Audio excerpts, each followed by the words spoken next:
Mr. Chef Uncle. අපි ලොකු පොලොස් කෙරියක් අරගෙන මෙන්න මේ විදිහට කපලා මේ හම්බගෙන තියෙනවා. අපි මේක දැන් හොඳට මේ වගේ හොඳට පොඩි කරලා අපි පොලොස් මැල්ලුමක් හදන්න යන්නේ. හැබැයි මේක අර සාමාන්‍ය හදන පොලොස් මැල්ලුම් නෙමෙයි. මේක වෙනස්ම විදිහේ එකක්. ඊටාම සුපිරි එකක් දානවලට එහෙම ගොඩක් හොඳ එකක්. ඊට පස්සේ අපි මේක මම පොඩි කරලා පෙන්නන්නම්. ඊට පස්සේ මෙතන අපි මේ අරන් තියෙනවා සූදුරු මහදුරු අබ තේ හැඳි භාගය ගානේ. මෙතන අරන් තියෙනවා මේ රම්පේ කරපිංචා පොඩ්ඩක්. මෙතන කූනිසෝ ග්‍රෑම් 100ක් අරන් තියෙනවා. හොදලා වේලලා ලොකු බීලුණු ගෙඩි දෙකයි මෙතන අම්මිරිස් ටිකයි මෙතන ලොකු පොල් ගෙඩියකින් භාගයක් ගාගෙන තියෙනවා. ඊට පස්සේ අපි මේක හදන විදිහ බලමු. මේක ඉස්සෙල්ලා මෙන්න මේ වගේ හොඳට පොඩි කරලා මේ ගා ගන්නවා. ඔයාලට දැන් අර පිහියෙන් පොලොස් මැල්ලුම් කපන්න තියෙන අපහසුතාවය නිසා තමයි පොලොස් මැල්ලුම දවසින් දවස මුල් තැන්ගෙන් ඈත් වෙගෙන යන්නේ. ඒක නිසා ඔයාලට වෙනස්ම ලේසිම ක්‍රමයක් තමයි දැන් අපි ඔයාලට මේ හදලා කරලා පෙන්නන්නේ. හරි එහෙනම් අපි මේක පොලොස් මැල්ලුම් මලව ගන්න විදිහ බලමු. අපි එහෙනම් මේ පොලොස් මැල්ලුම මලවන විදිහ පිළිවෙලින් බලමු.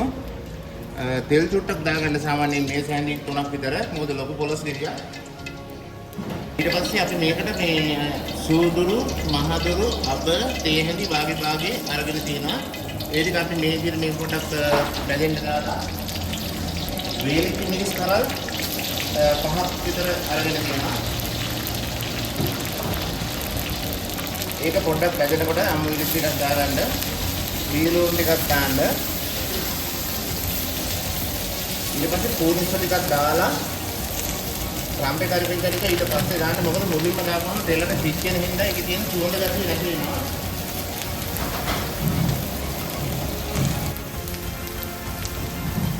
අපි පොලොස් එක තම්බද්දි ලුණු ටිකක් එකතු කරලා තියෙනවා. ඒක නිසා අපි මේකට මේ අනිත් දේවල් වලට හරියන විදිහට ලුණු ටිකක් සාමාන්‍ය ගානට දාගන්න.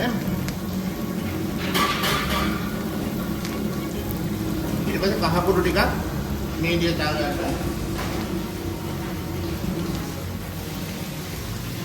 කෑලි මිරිස් මේස හැඳි භාගයක්. මිරිස් කුඩු මේස හැඳි භාගයක් මේ විදිහට දාලා මේ ටික පොඩ්ඩක් හොඳට මේ වගේ ෆ්‍රයිඩ් කරන්න. මුළු පදාර්ථම සුවඳයි. ඔයාලා හදලා බලන්න. මම ඔයාලට පොලොස් එහෙම මේ මැල්ලු කපා ගන්න අමාරු හින්දා තමයි මේ ලේසි ක්‍රමයක් හදලා ඔයාලට ඉදිරිපත් කරන්නේ.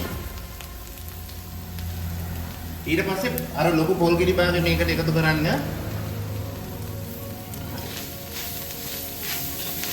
ඊට පස්සේ තමයි අපි අර පොඩි කරගත්ත පොලොස් ටික මේකට එකතු කරන්නේ. මෙන්න මේ විදිහට මේ තියෙන අර ඉස්සල ගත්ත පොලොස් ටික පොඩි කරගත්ත.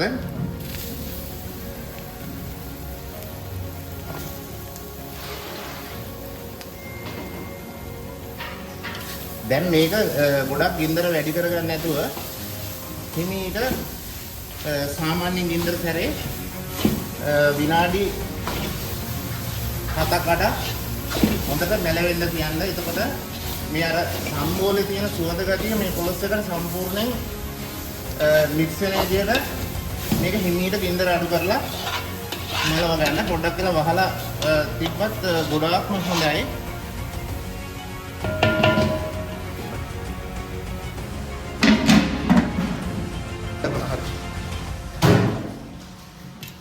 අපි දැන් මේක මලවලා ඉවරයි. මෙන්න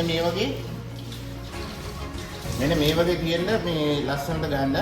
අපි එතකොට මේක අපි ඩිෂ් එකට දාලා බලමු. බොහොම සුවඳ ගොඩක්ම රසවත් එකක්. ඔයාලා පොඩ්ඩක් බලන්න. බලලා මට කමෙන්ට් එකක් දාන්නකෝ.